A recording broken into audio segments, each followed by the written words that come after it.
क्या कारण है कि एक्स सर्विसमैन, वो लोग जो देश की सीमाओं पर देश की सुरक्षा के लिए लड़ते हैं, उन्हें जम्मू कश्मीर में सड़कों पर आने पर मजबूर होना पड़ता है, सड़कों पर आना पड़ता है, धरना प्रदर्शन करना पड़ता है, केवल सरकार तक अपनी ये बात पहुंचाने के लिए कि हमें हमारे अधिकारों से वंचित ना किया जाए। जेकेएसएसबी के मामले में आपने देखा कि एक्स सर्विसमैन सड़कों पर उतरे, उसके बाद उनकी मांग को जो है माना गया। अब जेकेपीएससी ने सिविल सर्विस एग्जामिनेशन का नोटिस जब निकाला, उसमें एज रिलैक्सेशन क्योंकि एक्स सर्विसमैन को नहीं दी, उसको लेकर दोबारा से एक्स सर्विसमैन सड़कों पर उतर आए हैं। आपका नाम?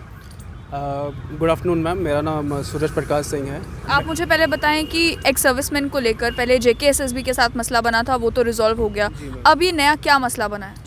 रिपीट करना चाहता हूँ मैं बाकी कैंडिडेट्स की तरह मेरिट बेस्ड मैं आगे तक जाना चाहता हूँ, मैं अपनी कैपेबिलिटीज़ को एक्सप्लोर करना चाहता हूँ। लेकिन प्रॉब्लम ये है कि अगर यूपीएससी या सेंटर की गवर्नमेंट जो है वो हमको मौका देती है एक आईएएस लेवल का एग्ज़ाम क्लियर करने के लिए, क्वालिफाई करने के लिए, हमको प्रॉपर रिलैक्सेशन दिए जाते हैं, प्रिविलेजेस दिए जाते हैं कि हम एक आईएएस भी बन सकते हैं इस देश के। लेकिन ये जब हम स्टेट की बात करते हैं तो स्टेट में केएस का जो एग्ज़ाम होते हैं, जो भी जेकेपीएससी एग्ज़ाम कंडक्ट करती है, ना तो उसमें हमको कोटा दिया जाता है मैम कोई, ना उसमें हमको कोई एज रिलैक्सेशन दी जाती है। मैं ये आपके माध्यम से गवर्नर सर के लिए एक मैसेज देना चाहता हूँ, सर प्लीज़ हमारी इन रिक्वेस्ट को प्लीज़ कंसीडर करें, ताकि हमारे जो यूथ है, जो डिसिप्लिन यूथ है, जो कैपेबल है आगे तक फाइट करने के लिए, सिस्टम को और अच्छा करने के लिए, स्टेट की बेटरमेंट के लिए, तो उनको प्रॉपर अपॉर्चुनिटी प्रोवाइड की जाए जेकेपीएससी की तरफ। मुझे बताएं कि ये रिलैक्सेशन इसी साल नहीं दी गई है या पहले भी जब भी ये जो है कंबाइंड कॉम्पिटिटिव एग्जाम्स होते हैं, जेकेपीएससी कंडक्ट करवाती है, तब भी जो है एज रिलैक्सेशन नहीं दी जाती रिटायर्ड एक्स सर्विसमैन को? मैम एज ऑफ नाउ अभी तक जो भी पॉलिसीज़ फ्रेम की है हमारी जेके गवर्नमेंट ने, उसमें जेकेएसएसबी हमको क्लास 3 और क्लास 4 की जॉब्स के लिए एलिजिबल करता है, उसमें एज रिलैक्सेशन वगैरह मिलती है। लेकिन जेकेपीएससी में आप कहीं भी आप कोई भी नोटिफिकेशन देखेंगे, मैंने उनका 2018 का नोटिफिकेशन भी देखा है, जेकेपीएससी कंबाइंड सिविल सर्विसेज का देखिए, आप कोई भी पोस्ट देखिए, उसमें एक्स सर्विसमैन जो होते हैं उनको कोई भी उनका कोई मेंशन ही नहीं होता, उनका कोई नाम ही नहीं होता, ना उनको एज रिलैक्सेशन मिलती है, ना उनको कोटा मिलता है। जो कि आप अगर एचपी हमारी नेबरिंग स्टेट्स हैं, आप चंडीगढ़ यूटी में चले जाएँ, आप हरियाणा में चले जाएँ, या सेंटर की गवर्नमेंट्स में, या आईएएस का एग्ज़ाम देख लें, आप यूपीएससी देख लें, वहाँ पे हर जगह हमारे लिए कुछ ना कुछ प्रिविलेजेस हैं, ताकि हमको इक्वल अपॉर्चुनिटी मिल पाए कि हम अपनी कैपेबिलिटीज़ को एक्सप्लोर कर लें। लेकिन ऐसा जेके स्टेट में अभी तक फॉलो नहीं हो रहा है, और यही हमारी जेन्युइन डिमांड है कि ये ज़रूर कंसीडर की जाए मैम हायर अथॉरिटीज़ के द्वारा। आपने कितने साल तक सर्विस की है और कहाँ कहाँ पर आपने सर्विस की है? मैम मैं नेवी में था, मैंने नेवी में सर्व किया है, मैंने 15 साल जॉब किया है। 15 साल जॉब मैंने मैम इफ़ यूल से कि मैं ऑल ओवर इंडिया ही जॉब कर चुका हूँ, विशाखापट्टनम, कोचीन एंड गोवा, मुंबई, एवरीवेयर। और शिप में भी हमारा टाइम पीरियड रहता है, और शिप में हम हर जगह एक्सप्लोर करते हैं, ऑल ओवर वर्ल्ड जाना पड़ता है हमको, और सेलिंग होती है। लेकिन प्रॉब्लम ये है, जब हम वहाँ से यहाँ पे आते हैं हमारे पास कोई फ्यूचर नहीं रहता। मेरे पास अभी काबिलियत ये है कि मैंने पढ़ाई की है, मैं पढ़ सकता हूँ, और मैं चाहता हूँ कि मैं आगे भी अपने आप को एक्सप्लोर करूँ। लेकिन ये अपॉर्चुनिटी मेरे को जेकेपीएससी क्यों नहीं देती? मैं यही मेरा क्वेश्चन है जेन्युइन। अशोक जी, आपसे भी जानना चाहूँगी कि इस समय जेकेएसएसबी के मामले में जब आपने आवाज़ उठाई, तो वो तो ये मामला था कि पहले रिलैक्सेशन मिलती थी, फिर उन्होंने हटाई। लेकिन जेकेपीएससी के मामले में सिचुएशन डिफरेंट है, क्योंकि जेकेपीएससी पहले भी जो है रिलैक्सेशंस कोई इन्होंने कहा कि एक्स सर्विसमैन को नहीं देती थी, लेकिन अब आप मांग ये कर रहे हैं कि अब जेकेपीएससी को भी ये जो है रिलैक्सेशन देनी चाहिए। तो आप क्या पॉइंट्स जो हैं वो जेकेपीएससी के सामने रखना चाहेंगे, जिससे जेकेपीएससी के जो चेयरमैन हैं वो कन्विंस हो जाएं कि रिलैक्सेशन देना क्यों ज़रूरी है? अगर आज तक नहीं मिली तो अब देना क्यों ज़रूरी है?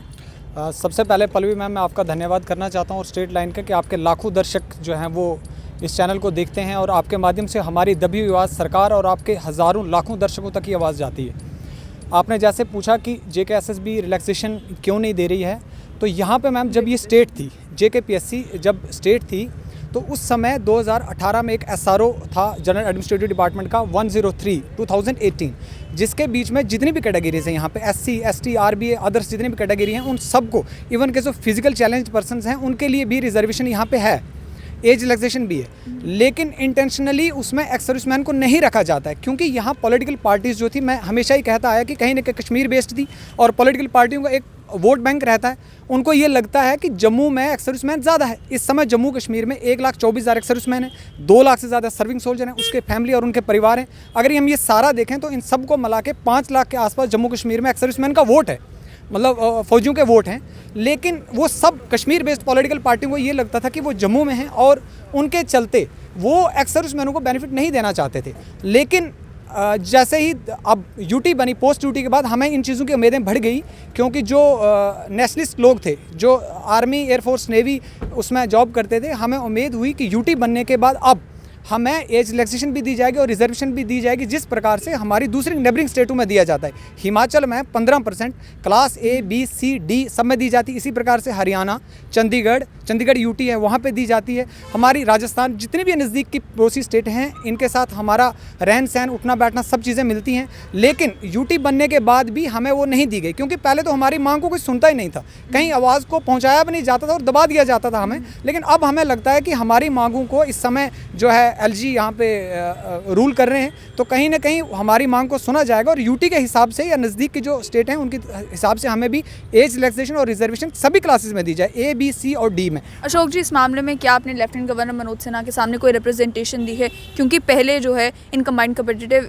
एग्जामिनेशंस में एज रिलैक्सेशन जो बाकी एस्पिरेंट्स भी डिमांड कर रहे थे वो भी नहीं थी, जनरल कैटेगरी को भी नहीं थी, बाकियों को भी नहीं थी। 32 एज लिमिट थी, उसके बाद एक्सटेंड की गई और लेफ्टिनेंट गवर्नर ने कहा कि ये जो है वन टाइम रिलैक्सेशन है।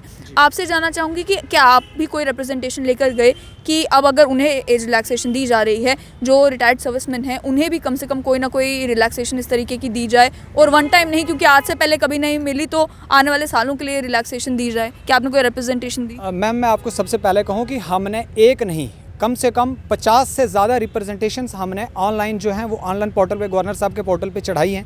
लेकिन उनका फाइनली जो जवाब आता है उसमें लिखा आता है कि SRO 103 के बीच में आपको एज रिलैक्सेशन नहीं है, ये जवाब दे के वो ख़त्म कर देते हैं। उसके बाद हमने राज्य सैनिक बोर्ड के जो डायरेक्टर हैं, ब्रिगेडियर साहब होते हैं, हमने उनके थ्रू जो बाई चैनल, हम नहीं चाहते कि हम रोड पर इस तरीके से प्रोटेस्ट करें या बार बार इंटरव्यू दें, हमें खुद अच्छा नहीं लगता। हमें जो चैनल वाइज हमने उनको अप्रोच करी, उन्होंने होम डिपार्टमेंट को लिखा, गवर्नर साहब तो भी लिखा है उन्होंने, बट अब जो है शॉर्ट नोटिस गवर्नमेंट ने, जनरल एडमिनिस्ट्रेटिव डिपार्टमेंट ने SO 21 जो 18 जनवरी 2021 को उन्होंने रिलीज़ किया है, जो उसमें नोटिफिकेशन निकाली है, उसके बीच उन्होंने साफ कर दिया कि एक्स सर्विसमैन को कहीं लिखा ही नहीं है, मेंशन ही नहीं किया। तो अब हम ये कहना चाह रहे हैं आपके माध्यम से ऑनरेबल लेफ्टिनेंट गवर्नर साहब से कि आप जो SO 21 है उसमें मॉडिफिकेशन करके आप एक्स सर्विसमैन को एज रिलैक्सेशन भी दें, और जिस प्रकार से दूसरी स्टेट्स के बीच में रिजर्वेशन दी जाती है उस प्रकार से हमें दें। अब तो ये कहा जा रहा है कि जो civil service examination Jammu Kashmir में कंडक्ट किए जाएंगे वो यूपीएससी के पैटर्न पर कंडक्ट किए जाएंगे, तो आप क्या कहना चाहेंगे कि यूपीएससी में आपके लिए रिलैक्सेशन है, लेकिन यहाँ पर जिस पैटर्न को कॉपी करने की कोशिश की जा रही है वो कॉपी शायद ठीक से बज नहीं रही, क्योंकि आपका नाम कहीं पर नहीं है? बिल्कुल पल्लवी मैम, आप ठीक कह रहे हैं। अगर यूपीएससी में जो यूनियन पब्लिक सर्विस कमीशन है, भारत का सबसे बड़ा कमीशन, जिसके बीच में एक फौजी आदमी रिटायर आने के बाद अगर उसके अंदर कैपेबिलिटी है तो वो IAS अफसर बन सकता है। हमारे हिमाचल के बीच में कम से कम 500 से ज़्यादा लोग एडमिनिस्ट्रेशन में नौकरी कुछ कर चुके हैं और कुछ कर रहे हैं। जो वहाँ पे जूनियर स्केल ऑफिसर्स हैं, उनकी जो जूनियर एडमिनिस्ट्रेटिव ऑफिसर्स हैं वो हैं, और IAS अफसर में भी मैं श्योर नहीं हूँ कि कितने लोग होंगे, बट अगर IAS अफसर बन सकते हैं तो KS अफसर बनने में क्या प्रॉब्लम है मैम। और दूसरी चीज़ मैं एक कहूँ आपको, अक्सर मैं देखता हूँ कि कुछ बच्चे भी कमेंट्स करते हैं कि आप एक नौकरी करके आए, इवन के कुछ ब्यूरोक्रेट्स भी जब हम उनसे बात करते हैं, रिप्रेजेंटेशन देते हैं, तो वो कहते हैं आप नौकरी करके आए हो, एक अब बस करो, आप अब दूसरों को मौका दो। ये सही सवाल है उनका, लेकिन मैम हमने 15 साल या 17 साल फौज में, एयरफोर्स या नेवी में सर्विस करी और हमें भेजा गया है, हम आए नहीं हैं। लाइफ का सबसे इंपॉर्टेंट समय जब यूनिवर्सिटीज़ बच्चे पढ़ते हैं, जब लोग पढ़ने का उनका समय है, आप वो किसी बिजनेस फील्ड में जाते हैं, उस समय हम देश के लिए सेक्रीफाई करते हैं, देश के लिए काम करते हैं। उसके बाद वहाँ हमने पोस्ट खाली की है, हमारे लिए हमें भारत सरकार ने भेजा है, हम अपनी मर्जी से नहीं आए, हमें भेजा गया कि आप जाओ, अब क्योंकि यहाँ यंग आदमी की ज़रूरत है, आप एज्ड हो गए हो, सेना के हिसाब से आप बूढ़े हो, अब आप घर चले जाओ। हमने वो जगह खाली की है। जो यहाँ का यूथ है, मैं कहूँगा कि हम किसी की नौकरी नहीं मांग रहे, आपके लिए जितनी जो पोस्ट हम छोड़ के आए, अगर हम यहाँ पे सिविल में मैं लगा होता, सपोज एक आदमी यहाँ पे BDO बनता है तो वो 60 साल तक सर्विस करेगा, KS अफसर, यहाँ कोई क्लर्क बनता तो वो भी 60 साल तक सर्विस करेगा, लेकिन हमें 32, 33 या 35 साल में रिटायर कर दिया गया, तो इसका मतलब वहाँ पे पोस्ट खाली हुई है। जो सिविलियन बच्चे हैं वो भी जाएँ, थोड़ा सा देश के लिए कंट्रीब्यूट करें, वो भी आएँ। अगर वहाँ ज़्यादा फैसिलिटीज़ लग रही है किसी को कि आर्मी में, एयरफोर्स और नेवी में बहुत फैसिलिटीज़ हैं, बहुत मज़ा है, आप भी जाएँ, मज़ा चख के फिर आएँ और यहाँ रिजर्वेशन का बेनिफिट लें आप भी। तो यही हम सारी बातें भी आपको सुननी पड़ती है आर्मी में होने के बावजूद, कि आपको तो बड़ी ऐश है वहाँ पर, आपको तो बिल्कुल रिलैक्सेशन है, आपको बड़ी सारी फैसिलिटीज़ मिल रही हैं, आप ये नौकरियाँ रहने दें, क्या ऐसी बातें सुननी पड़ती हैं आपको? अक्सर पल्लवी मैम ऐसा रहता है कि मैं इन चीज़ों को खुल के ज़्यादा कहूँगा भी नहीं, क्योंकि बहुत से लोग सम्मान करते हैं, चंद लोगों को, सभी लोगों के साथ तुलना तो नहीं की जा सकती, लेकिन अक्सर लोग हमें इस तरीके से देखते हैं कि बस फौजी है, इसमें क्या काबिलियत होगी, बस सिक्योरिटी गार्ड लगा दो, बस इतना एनफ है, यहीं तक सोचते हैं। मैम ये मेरे साथ जो खड़े लोग हैं, इसमें ये भाई साहब एमफिल हैं, कहाँ गए ये भाई साहब, एमफिल करी है इन्होंने, मैंने एमए इकोनॉमिक्स की है, एमए हिस्ट्री की है, बीएड करी है, यहाँ कोई ऐसा बंद नहीं जो पोस्ट ग्रेजुएट नहीं है। मैम आज एक्स सर्विसमैन जो जम्मू कश्मीर में है वो 60% लोग पोस्ट ग्रेजुएट डिग्रीज लेके बैठे हैं। क्या उनको आगे बढ़ने से क्यों रोका जा रहा है इस एज में? 35-40 में हम कहाँ जाएंगे? आज मेरी पेंशन जो है मैम 14,000 है, हम सबकी 14,000 से मैं भी चाहता हूँ कि मेरा बच्चा कल नीट का एग्जाम पास करे, IIT कॉलेज में जाए, MBBS डॉक्टर बने, इंजीनियर बने, प्रोफेसर बने, मुझे भी तो पैसा चाहिए उन बच्चों को पढ़ाने के लिए, मैं कहाँ से लाऊंगा?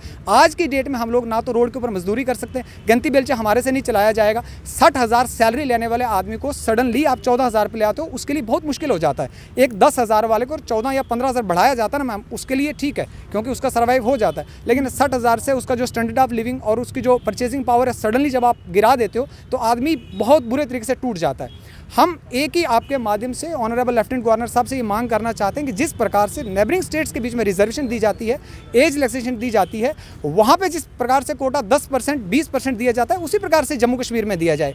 क्योंकि जम्मू कश्मीर के एक्स सर्विसमैन को आप जब हम सर्विस कर रहे हैं तो जम्मू कश्मीर के सर्विंग सोल्जर को भारत का सैनिक माना जाता है, कंसीडर किया, भारत के सैनिक बहुत जय जयकार होती है। क्या एक्स सर्विसमैन आने के बाद हम भारत के एक्स सर्विसमैन नहीं रहते?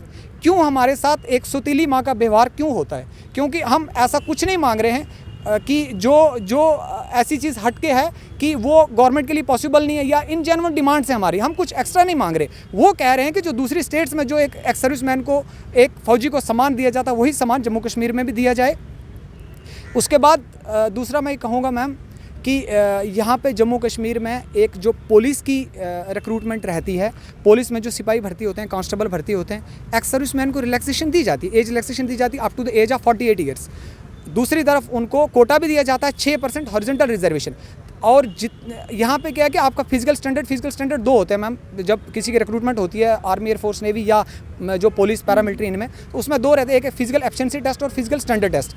जो फिजिकल स्टैंडर्ड टेस्ट रहता है उसमें सिर्फ चेस्ट, हाइट, वेट ये चीज़ें ली जाती हैं। फिजिकल एफिशिएंसी टेस्ट में आपकी दौड़, आपकी हाई जंप, लॉन्ग जंप, ये शॉर्ट रेस, ये सब करवाए जाते हैं। जितनी भी भारत में पैरामिलिट्री फोर्सेज हैं, दिल्ली पुलिस है, चंडीगढ़ पुलिस है, बाकी पुलिसेस हैं जितनी भी हैं, उनके बीच में सिर्फ आपका फिजिकल स्टैंडर्ड टेस्ट लिया जाता है, फिजिकल एफिशिएंसी टेस्ट नहीं लिया जाता। लेकिन जम्मू कश्मीर में एक्स सर्विसमैनों को ताकि नौकरी ना लग जाए, वो लोग पुलिस में ना आ जाएं, इसलिए उनको फिजिकल एफिशिएंसी टेस्ट भी रखा जाता है। मैम जो 45 साल का आदमी है, 48 ईयर्स का आदमी, 18 साल के आदमी के साथ कैसे दौड़ेगा? पॉसिबल है? मेरा बेटा और बाप और बेटा दोनों एक जगह दौड़ के पास हो सकते हैं, उतना लॉन्ग जंप मार सकता है। उनका पुलिस में वो जो लोग रिक्रूटमेंट करते हैं, मेरी उनसे भी गुजारिश है कि वो अपने किसी जो उनका सर्विंग आदमी है उसको बोलें कि 48 साल का आदमी हमारे बराबर जंप मार दे, हमारे बराबर वो लॉन्ग जंप मार दे, हम मानेंगे कि फिजिकल स्टैंडर्ड इनका बहुत टफ है, तो इसलिए इस किस्म का लेते हैं। लेकिन वहाँ पे एक भी जम्मू कश्मीर में पुलिस में एक्स सर्विसमैन को नहीं लिया गया है, नाम की रिजर्वेशन दी जाती है। सब इंस्पेक्टर में देखो हमारी जो रिजर्वेशन इस समय अब तक है वो 6% हॉरिजॉन्टल है, यानी कि पे ग्रेड 4280 तक। जो पुलिस के सब इंस्पेक्टर का पे ग्रेड है वो है 4280, लेकिन वहाँ पे हमें ना तो एज रिलैक्सेशन दी जाती है, ना वहाँ रिजर्वेशन दी जाती है। चुपचाप करके पुलिस डिपार्टमेंट भी भर्ती कर देता। अभी सब इंस्पेक्टर की पोस्टें होपफुली आएंगी, उसमें देखना आप, वो इंटेंशनली हमें बाहर कर देते हैं। जब आप उनसे ये चीज़ पूछने भी जाओ कभी, तो वो कहेंगे नहीं आपका नहीं है, आपका इसमें नहीं, आपका नहीं होता, आपको SPO लगाते हैं। और SPO और पुलिस में कांस्टेबल लगाने के लिए मैंने आपको बोल दिया कि एक टेस्ट रख दिया है, जहाँ हमारे आगे बैरियर खड़े करते जा रहे हैं। तो आपने सुन लिया साफ तौर पर कि इनका कहना है कि JKPSC को अगर UPSC के पैटर्न को फॉलो करना है तो जो रिलैक्सेशन सर्विसमैन को UPSC में दी जाती है, UPSC के एग्जामिनेशन में दी जाती है, वही JKPSC को भी फॉलो करना चाहिए।